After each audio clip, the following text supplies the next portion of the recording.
The Peter Schiff Show. Big day in gold today. Gold broke above 1,200 for the first time in almost a year. In fact, we hit a new one-year high. I saw gold trading above 1,260 at one point in the morning. That was up better than $60 on the ounce. It closed up 49.10, I believe, at 124.90. And, remember, I was on that CNBC Futures Now earlier in the week, and gold was around 1180, 1190. And remember, they were trying to press me where I thought it would go. And I said, look, it's going to go higher. I said, I'm bullish in the short term, the intermediate term, the long term. But I said, I'll tell you one thing. I said, when gold breaks through 1,200, it's going to move to 1,300 very quickly, and people are going to be surprised by how quickly that move is. Well, it's already been one day, and we're halfway there. So we'll see how hard it is for the market to get from 1,250 to 1,300. But obviously, with the kind of momentum that we got, it might not take that long. Meanwhile, gold stocks still, in my mind, reflect a lot of skepticism on this rally. I mean, gold stocks were up about 7% on the day, but considering gold was up 4%, a 7% move is not that big, especially when these stocks are still so far from their 52-week high. I said gold just made a 52-week high. I think we still have maybe another 25 or 30% rise to go in gold stocks for them to get back to where they were the last time gold was at this level. And in fact, intraday, every time gold sold off maybe $5, the gold stocks would give up, 2%. I mean, who cares whether we're up 50 or 55 or 60? It's a huge move. The gold stocks have a long way to go to catch up. In fact, many of the bigger gold stocks actually closed near their lows of the day, despite the fact that gold was up about $50. So again, we're climbing a wall of worry. Yeah, there are a few people that are now saying, yeah, look at gold, buy gold. I was watching on CNBC, and they interviewed Mark Cuban, who said that he had just bought some call options on gold stocks, or he didn't just buy them. He bought them maybe a few days ago because he bought them out of the money, and now they're at the money. But he said he doesn't believe in gold. He has no idea what's going to happen to it. He just doesn't know what's going on. He's losing money every place else, and he figured, hey, let's try gold. He thought maybe there's some momentum there. People would just jump into it because it's going up, and so he joined the party. But there's not a lot of guys that are doing what Mark Cuban is doing. Most of the people I hear are very skeptical. And, I mentioned on the last podcast, even Dennis Gartman, right, who got bullish on gold, he told people not to buy. He said, wait for a pullback. Well, the people who are waiting for a pullback are still waiting. And they missed this entire $50 move if they were listening to Dennis Gartman. And remember, I said that brought me some solace because this way, since he's telling people that gold's going to go up, but not to buy it until it pulls back, then I'm more confident that it's going up. If he had just said buy it, then it might have meant there was going to be a short-term correction. But it would have been okay because in a couple of days he would have said sell, and then we could have been back with the forward momentum. The stock market, of course, the mirror image of the gold market today. At one point, with less than an hour to go, the Dow was down 400 points again. The NASDAQ was maybe down about 60. And then all of a sudden, there was a rumor floated that the United Arab Emirates was considering meeting with other OPEC nations about a production cut. And all of a sudden, the market rallied. The NASDAQ actually rallied positive. The Dow got to down maybe 170 or something like that. And then they rolled over on the close. Dow down 254. NASDAQ down 1676. Horrible close. Of course, the weakest stocks on the day continue to be the financials, getting decimated to new lows. I mean, Goldman Sachs down about 4.5% on the day. Morgan Stanley down 4.5% of the day. Bank of America down almost 7%, 6.8%. That's just a few examples. All these companies making new 52-week lows. But outside the financials, the debacle du jour in the stock market was Boeing, which is a Dow component, which was down 7% on the day, near a 3-year low. The lowest I saw at intraday was down 12%. The news is that the SEC is going to be investigating their accounting practices. That can't be good. And also they have reported that they're going to be laying off workers in an effort to contain their costs, which is obviously not good news for those Americans who are going to lose these high-paying jobs at Boeing. But again, this is par for the course in the American labor market. This is what's going to happen. A lot of people are going to lose their jobs. So let's say a typical guy who maybe is on a production line or something in Boeing, maybe he was getting paid $85,000 a year with benefits. He had nice health insurance. He had vacation, sick days, all kinds of stuff, profit sharing. He had a good job. And now he's fired. And now what's going to happen? Well, maybe he's going to have to hobble together 3 part-time minimum wage jobs. Maybe he'll work at a restaurant someplace. Maybe he'll get a job in a Walmart or whatever he's doing. He's going to 3 part-time low-paying jobs. And guess what? That counts as +2, right? Lose 1 good full-time job with benefits at Boeing, get 3 low-paying, crappy part-time jobs at fast food restaurants, and the Obama administration and Janet Yellen could claim that the U.S. jobs market, the labor market, is great because 2 new jobs were created. And it's not just about bad oil loans. I mean, that's part of the story, but it's a much bigger deal than that. That's just a tip of a huge iceberg here. And in fact, that's why the market rallied, right? Because that rumor of OPEC doing something to prop up oil prices, everybody is convinced that what we need for the stock market is higher oil prices. No, we don't.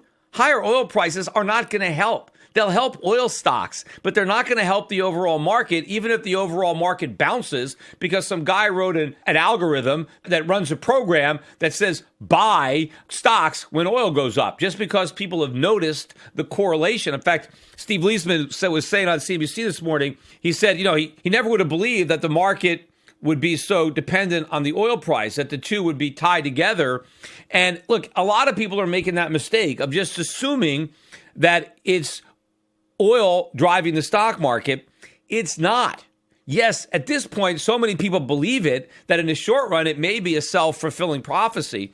But again, it's the same factors that are dominating each. One is interest rates. Everybody believes the Fed is going to raise rates, and higher rates are going to be bad for the stock market and bad for the oil market, right? So they have that in common. Also, the economy. The U.S. economy is slowing down. In fact, it's probably already in a recession. And a recession is going to be bad for the stock market and bad for oil. So that's what they have in common. It's the weakness in the U.S. economy, and it's the trajectory of interest rates, which is also causing the dollar to be strong, that is impacting both oil and stocks. But eventually, I think oil prices are going to go up, and the stock market is going to continue to go down.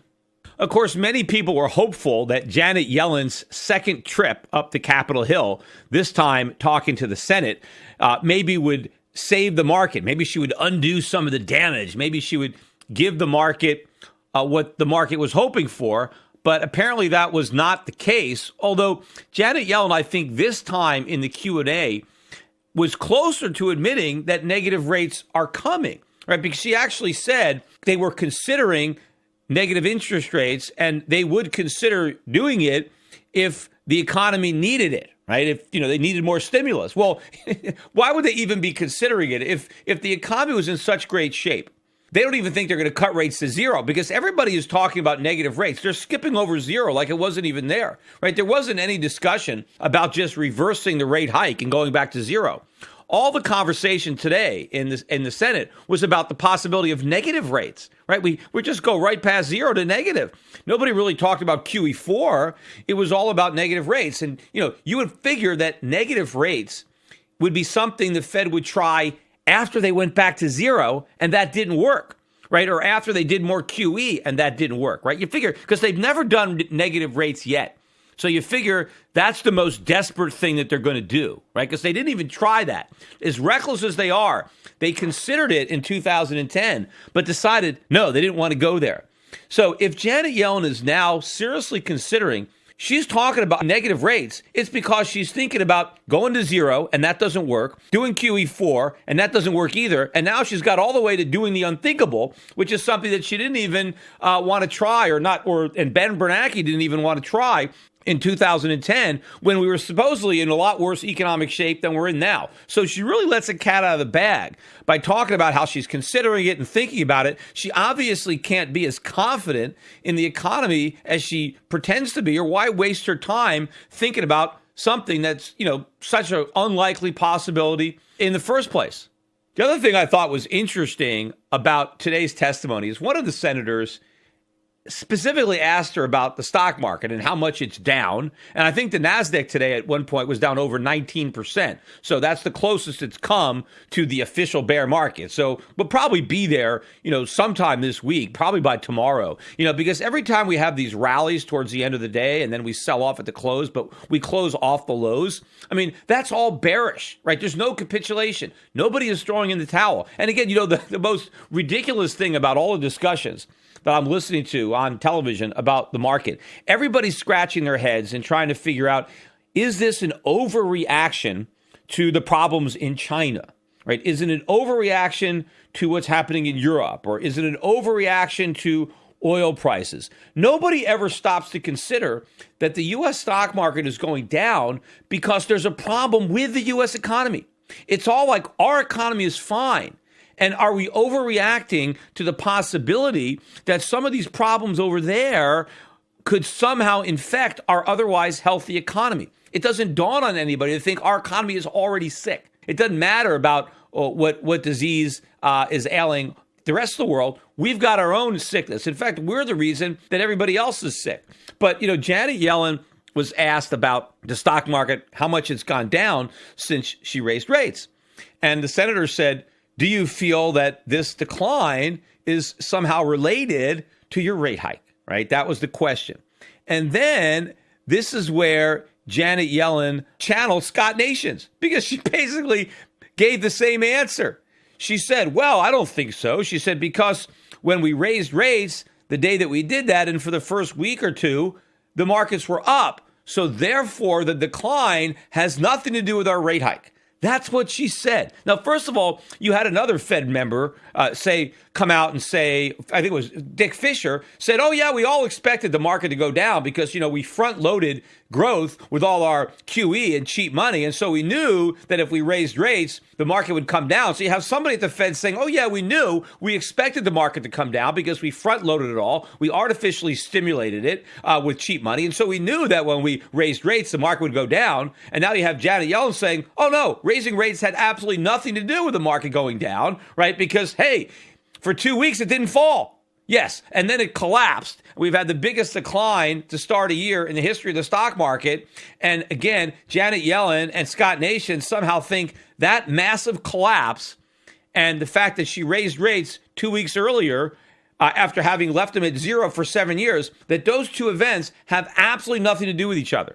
Like, had she not raised rates, the exact same thing would have happened, which is amazing because, again, and Janet Yellen pointed this out, the markets had convinced themselves incorrectly, which I said at the time, that this rate hike was okay, that this little rate hike was going to work. The Fed was going to be very slow in the way they raised rates. And in fact, what really might have been the pin that pricked it, not just that rate hike, but when they came out a couple of weeks later and talked about how there's going to be 4 more coming, that was really what pushed it over the edge. I mean, I think the market would have gone down anyway, but the market wasn't prepared for that because when the Fed raised rates, the main reason that the market didn't immediately collapse is because a lot of people were thinking it was one and done. That was part of it. Okay, we got it over with. Now they're not going to raise rates again. And then all of a sudden, the Fed comes out and says, we're raising rates 4 times in 2016. And the market was like, what? And then everybody hit the sell button and, it's been sell, sell, sell ever since. And they're just not getting that connection. They're trying to act like they got nothing to do with this. And so when are they going to admit it? Because if they don't think the rate hikes had anything to do with the market sell-off, well, then they must think that cutting rates won't help the market. But of course, we know they don't really believe that because every time the market has fallen in the past, that's exactly what they've done. And, they put so much stock in the wealth effect. How can they watch all of that wealth evaporate and assume it has no impact?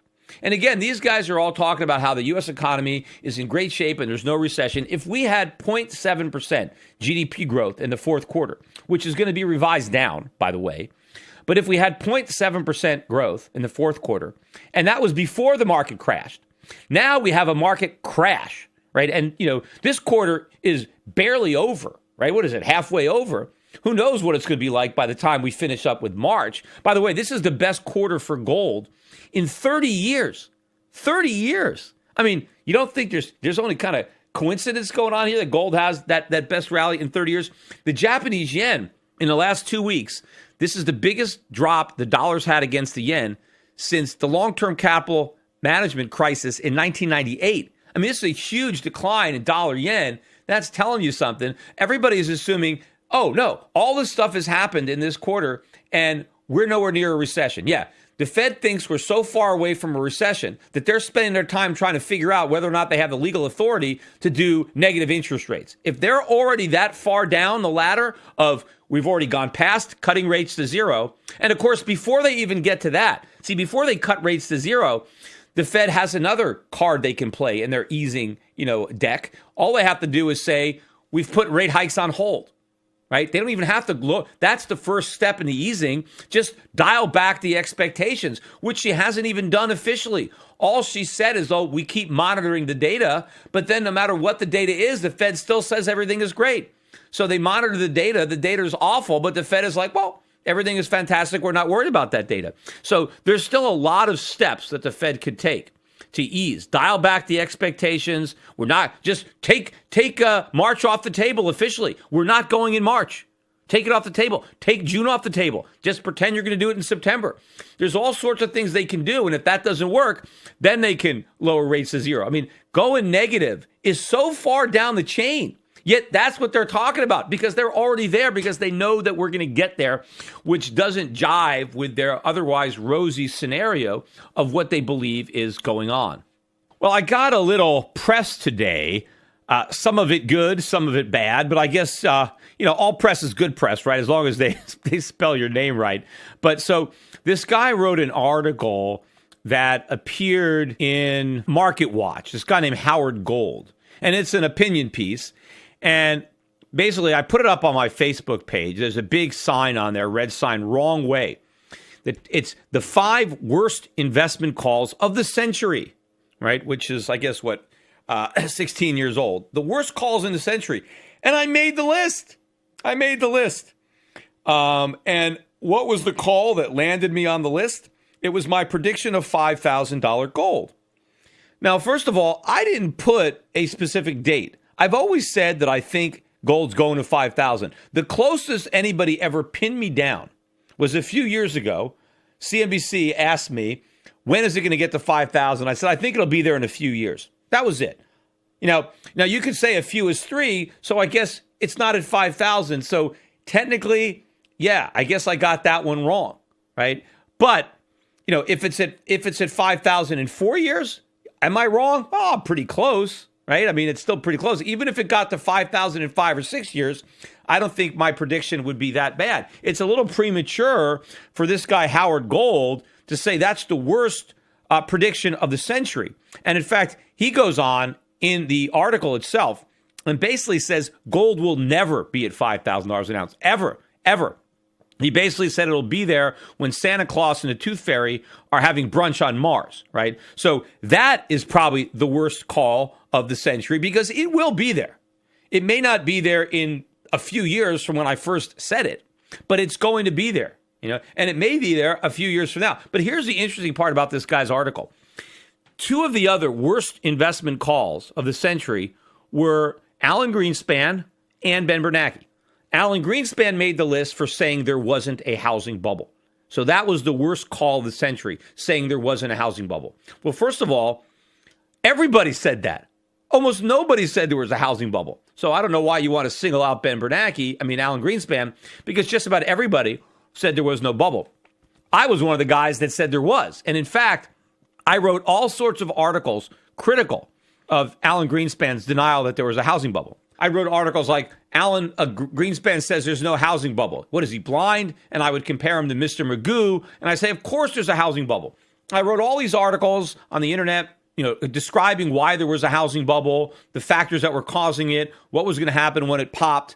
So if denying there was a housing bubble was the worst investment call of the century, then my correctly spotting it, describing it, warning about it would qualify as the best call of the century. So if this guy does a 5 best investment calls of the century, he better have me on there. In fact, the other worst call was Ben Bernanke for saying that subprime was contained.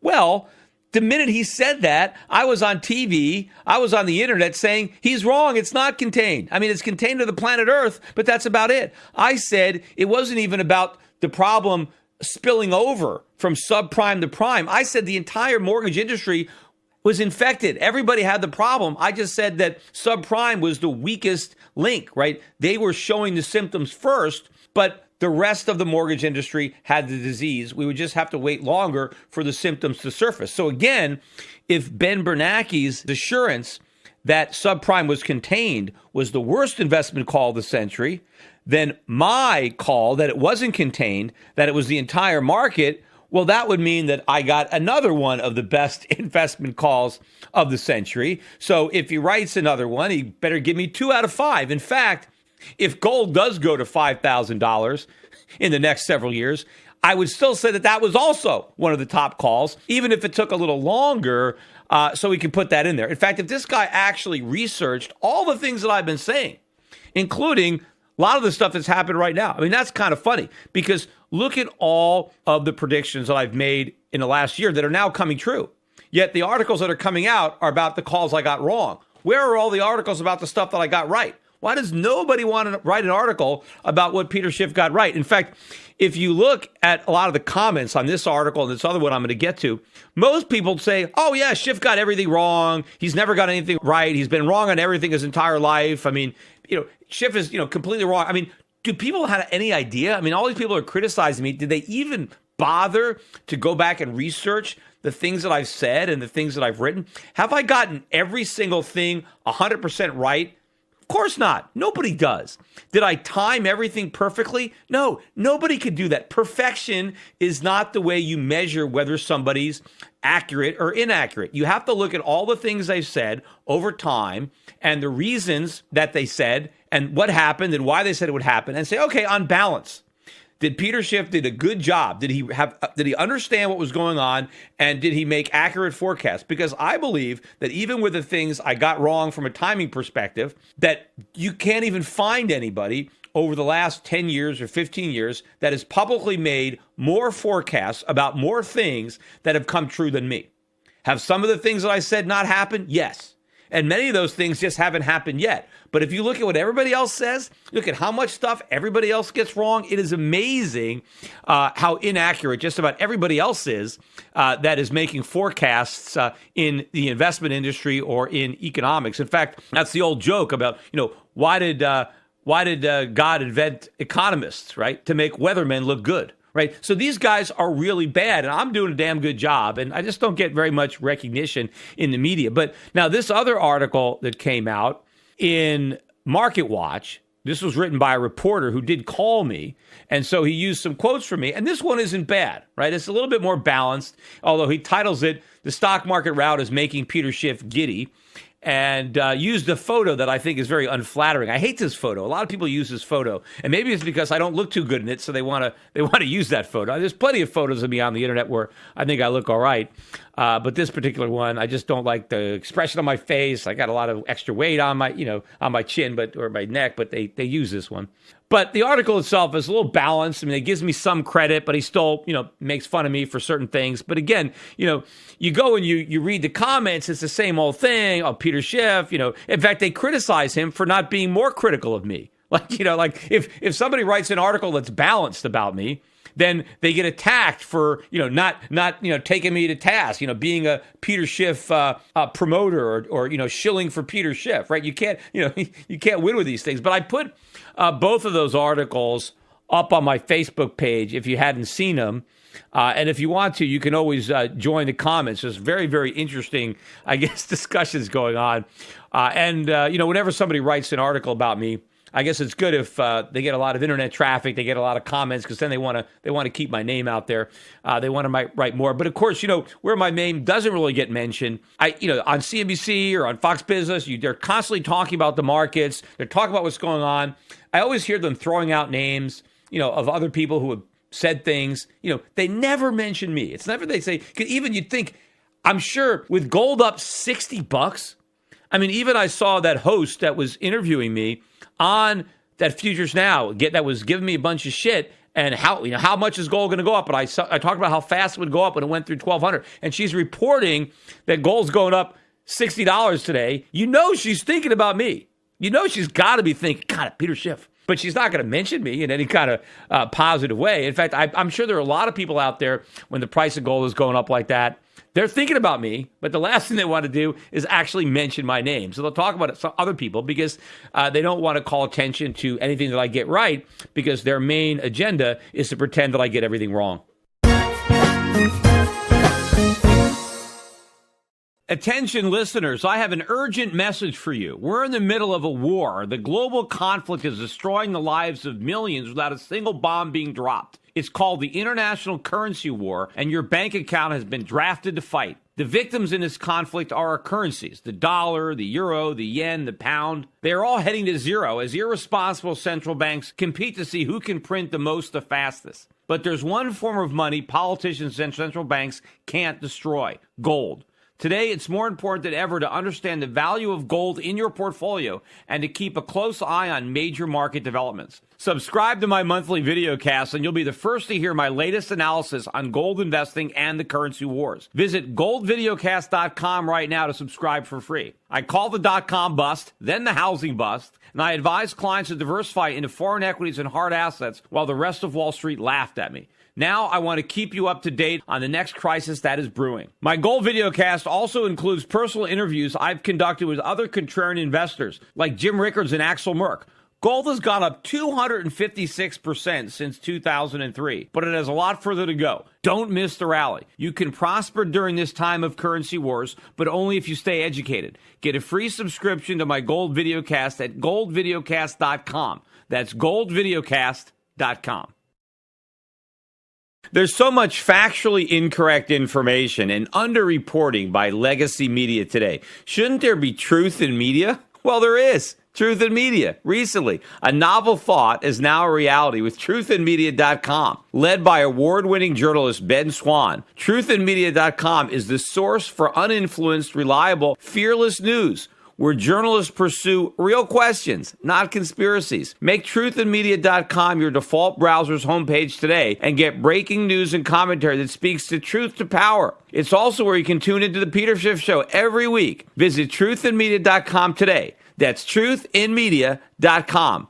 Access to Truth in Media RSS feed by visiting truthinmedia.com/feed.